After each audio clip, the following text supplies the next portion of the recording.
तो राजगढ़ वासियों, सबसे पहले आपको एक वीडियो दिखाते हैं। ये वीडियो दिग्विजय सिंह के सुपुत्र जयवर्धन सिंह का है। जयवर्धन सिंह क्या कुछ बोल रहे हैं, सबसे पहले तो ये सुनिए। उसके बाद ये जो बयान आया है इसके क्या मायने हैं, आने वाले चुनाव में इस तरह के बयानों का क्या असर होने वाला है, इसका पूरा विश्लेषण हम आपको करके दिखाएंगे। तो सबसे पहले तो आप दिग्गी राजा के सुपुत्र का ये बयान सुनिए। कहीं ना कहीं जो सांसद 10 साल से आ रहे हैं रोडमल नागर जी, वो लापता रहे हैं। ना कभी जनता के बीच आए, ना किसी की सुनी, ना सुख ना दुख में शामिल हुए। और आज जमाना ऐसा आ गया है कि हर एक मतदाता, हर एक युवा, हर एक बुजुर्ग, हर एक किसान, हर एक व्यापारी, हर एक मजदूर ये चाहता है कि उनका जनप्रतिनिधि उनके बीच आए, उनकी आवाज़ सुने, उनके काम में वो सदा संपर्क में रहे, हाजिर रहे। लेकिन भाजपा के सांसद 10 साल बिल्कुल ना तो कभी यहाँ आए, ना किसी की सुनी। तो देखा आपने जयवर्धन सिंह ने क्या कहा। जयवर्धन सिंह ने कहा कि पिछले 10 साल में सांसद रोडमल नागर लापता रहे हैं, वे किसी के सुख और दुख में काम नहीं आए हैं। जयवर्धन सिंह की इस बात में कहीं ना कहीं सच्चाई तो है, क्योंकि सांसद रोडमल नागर जमीनी स्तर पर दिखे नहीं 10 सालों में। लेकिन एक सवाल और बनता है कि दिग्विजय सिंह राजगढ़ जिले में कितना दिखे। वे भी तो चुनाव के समय ही दिख रहे हैं, और हालांकि अभी पद यात्रा कर रहे हैं। वे खुद स्वीकार कर रहे हैं कि मैं राजगढ़ जिले से थोड़ा दूर हो गया था, तो अब जो मेरे साथी थे, जिनसे मेरा रिश्ता था, उनके नाती पोतों से मिल रहा हूँ, उनके बेटे बहुओं से मिल रहा हूँ, उनके परिवार वालों से मिल रहा हूँ, इसलिए मैं पदयात्रा कर रहा हूँ। और पदयात्रा इसलिए भी कर रहा हूँ कि जिन महाशय ने मुझे बताया था कि 77 साल के आदमी को चुनाव लड़ा रहे हैं, उनको ये दिखाना चाहता हूँ कि मैं कैसे धूप में चलता हूँ।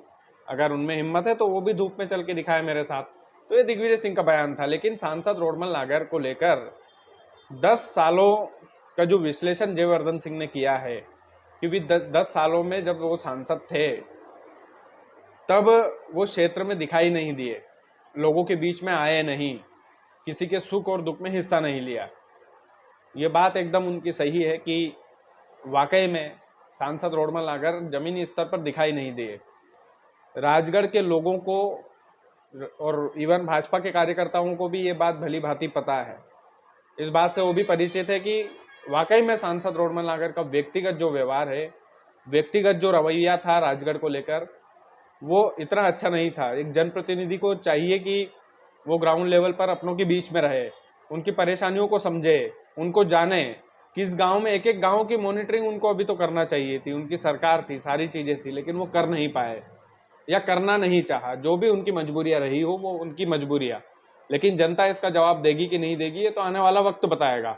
और ये जनता के हाथ में ही है, जनता के हाथ में ही है कि वो कैसा सांसद चाहते हैं।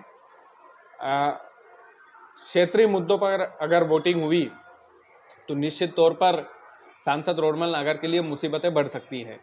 राष्ट्रीय मुद्दे को देखकर अगर राजगढ़ में वोटिंग हुई तो वही शिक्षा, स्वास्थ्य, बेरोजगारी से हमारा जिला पिछड़ा हुआ है। तो ये तमाम सारी चीज़ें बाकी लोगों के हाथ में हैं। और जयवर्धन सिंह का यह बयान जो है ये एकदम परफेक्ट है, इसमें कोई झूठ नहीं है। वाकई में यही स्थिति है। और जब वे राजगढ़ जिले की 5 विधानसभा में नहीं पहुंचे तो फिर बाकी की जो 3 विधानसभाएं हैं उनमें तो कभी गए होंगे, ये तो भगवान ही जाने। लेकिन अब ये नहीं जाना लोगों के मन में कितना इम्पैक्ट करता है, ये आने वाला वक्त बताएगा। सांसद रोडमल नागर की जो उपस्थिति नहीं रही गांव में, क्या वो चुनाव में असर डालेगी? क्या उनका व्यक्तिगत व्यवहार को देखकर लोग वोट करेंगे? ये तो वक्त ही बताएगा। ये तो कोई कह नहीं सकता, क्योंकि अभी तो फिलहाल में नरेंद्र मोदी जी का जो चेहरा है उस पर वो चुनाव लड़ रहे हैं, उनके चेहरे पर वो चुनाव नहीं लड़ रहे हैं। और 2 बार जीत चुके हैं नरेंद्र मोदी जी के चेहरे पर। तीसरी बार जीतते हैं कि नहीं जीतते हैं, ये वक्त बताएगा। बाकी वीडियो को ज़्यादा से ज़्यादा शेयर कीजिएगा। चैनल यदि आपने सब्सक्राइब नहीं किया है तो प्लीज़ कर लीजिएगा। बहुत बहुत धन्यवाद।